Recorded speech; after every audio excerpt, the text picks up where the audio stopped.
passaram então pela superfície da terra e sitiaram o acampamento dos santos e a cidade querida. Desceu, porém, fogo do céu e os consumiu.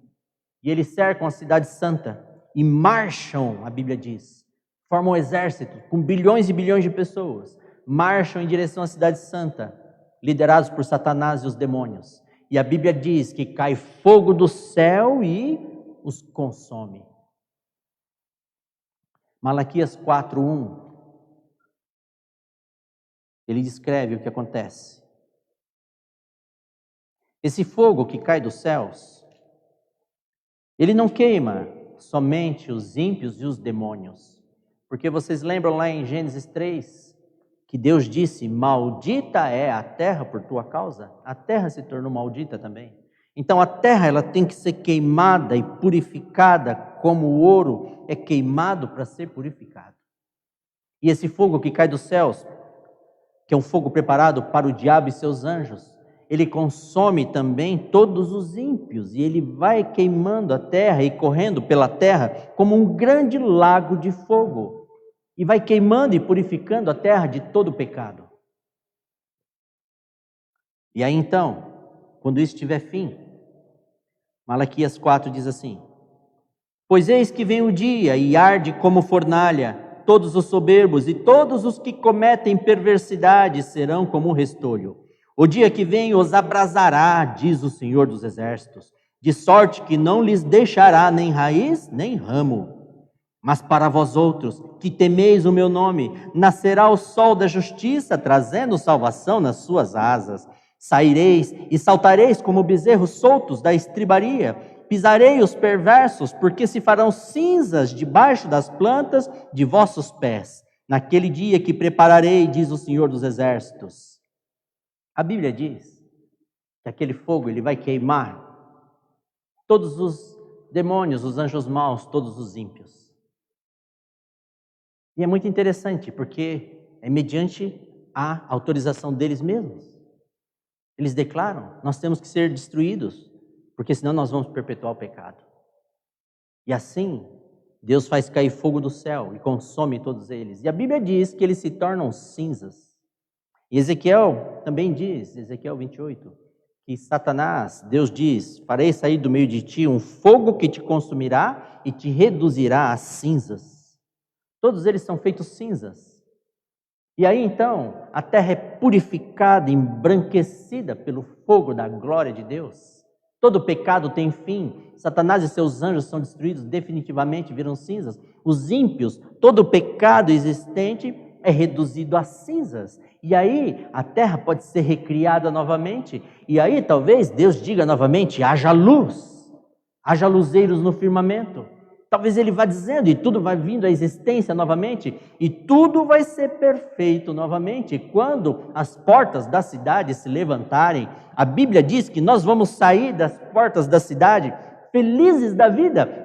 Ele diz, compara com bezerros soltos da estribaria, pulando pelo pasto. Nós vamos sair felizes pelas portas da cidade, felizes porque o mal teve fim, a dor teve fim, o sofrimento teve fim, a morte teve fim. É o fim do pecado, não mais dor, não mais sofrimento, não mais morte. E nós saímos comemorando e pulando como bezerros soltos da estribaria. E a Bíblia diz assim, que nós vamos pisar nas cinzas dos perdidos.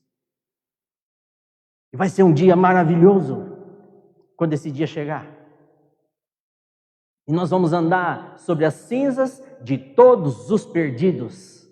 E nós vamos ficar felizes. E não importa quem sejam eles, pode ser a sua mãe, pode ser o seu filho, pode ser a minha filha, pode ser a minha mãe, não importa quem sejam eles, nós vamos andar felizes sobre as cinzas deles, porque eles são perdidos, porque eles não se converteram a Jesus Cristo, porque talvez nós não falamos de Jesus para eles, porque talvez o nosso testemunho não foi um testemunho que convencesse eles de que o nosso Deus é um Deus verdadeiro. Mas nós não precisamos nos preocupar, porque nós vamos andar sobre as cinzas deles agora. Não importa quem eles sejam. Pode ser daquela pessoa que você mais ama. Pode ser do seu marido que você mais ama. Pode ser da sua esposa. Pode ser dos seus filhos. Pode ser da sua filha. Pode ser da sua mãe, do seu pai. Quem é a pessoa que você mais ama?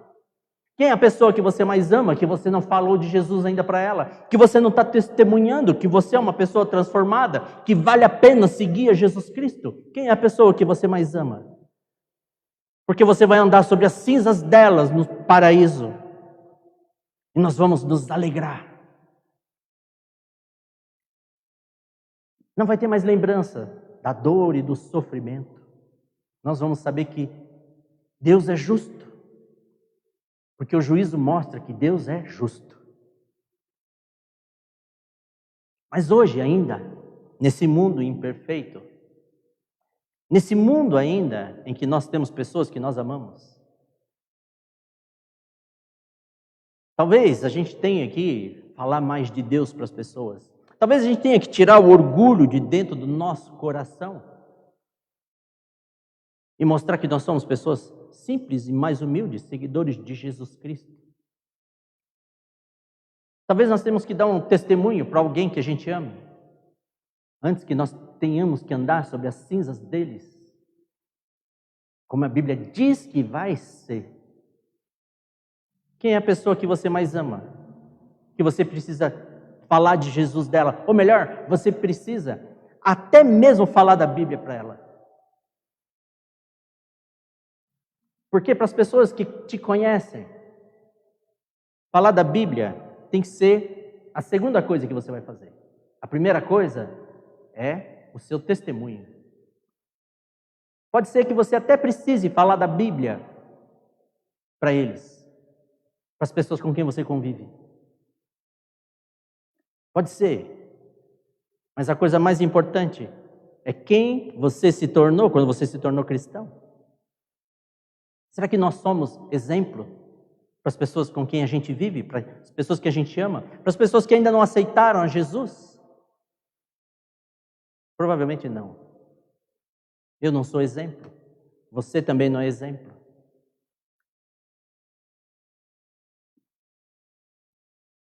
Então, enquanto esse grande dia não chega, nós temos que fazer planos, pedir para que o Senhor nos transforme. Pedir para que Deus mude quem nós somos, para que Ele mude o nosso coração, para que Ele faça de nós pessoas menos orgulhosas, mais bondosas. Nós temos que deixar de ser pessoas cheias de razão, querendo ter a última palavra, falar a frase mais bonita, a frase com mais efeito dentro da nossa casa. Para que eles tenham a chance, pelo menos, de se salvar, através do nosso testemunho. Mas muitos de nós somos orgulhosos. E talvez a gente tenha que andar sobre as cinzas deles. A gente não vai se entristecer, porque a gente sabe que foi feita a justiça.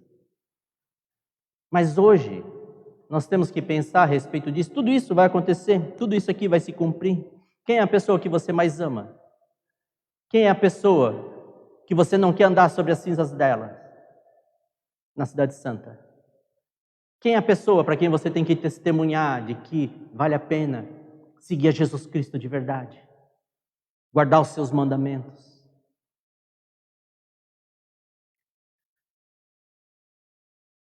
Parece que a resposta para tudo sempre é confessar os nossos pecados a Deus. Outro dia eu estava falando com o pastor Fábio. Eu tento fazer o sermão de uma coisa e de outra, mas quando chega num determinado momento, parece que tudo leva ao momento de que a gente realmente tem que confessar os nossos pecados. Talvez porque eu seja muito pecador. Então, por mais que eu tente fazer um sermão diferente, mas chega à conclusão que nós temos que confessar os nossos pecados ao Senhor, contar para Ele tudo o que se passa dentro do nosso coração, abrir o coração a Ele para que Ele possa habitar em nós e transformar quem nós somos, e aí fazer de nós pessoas melhores, pessoas que dão um testemunho melhor, principalmente dentro das nossas casas. Principalmente junto das pessoas com quem a gente convive. A gente não consegue fingir que a gente é bom. A gente não consegue fingir que nós somos salvos e transformados. A gente não consegue fingir isso. Nós temos que ser transformados de verdade. E a única maneira é abrir o coração a Jesus Cristo e pedir: Senhor, tem misericórdia de mim. Nos transforma, Pai. Nos transforma para que a gente possa testemunhar para os nossos. Para que a gente naquele dia não tenha que andar sobre as cinzas daqueles que nós mais amamos. Tem misericórdia dos nossos, Pai. E nos usa, Senhor, como testemunhos vivos do Teu amor, da Tua misericórdia. Nos transforma verdadeiramente, Pai. Para que a gente possa testemunhar dentro das nossas casas.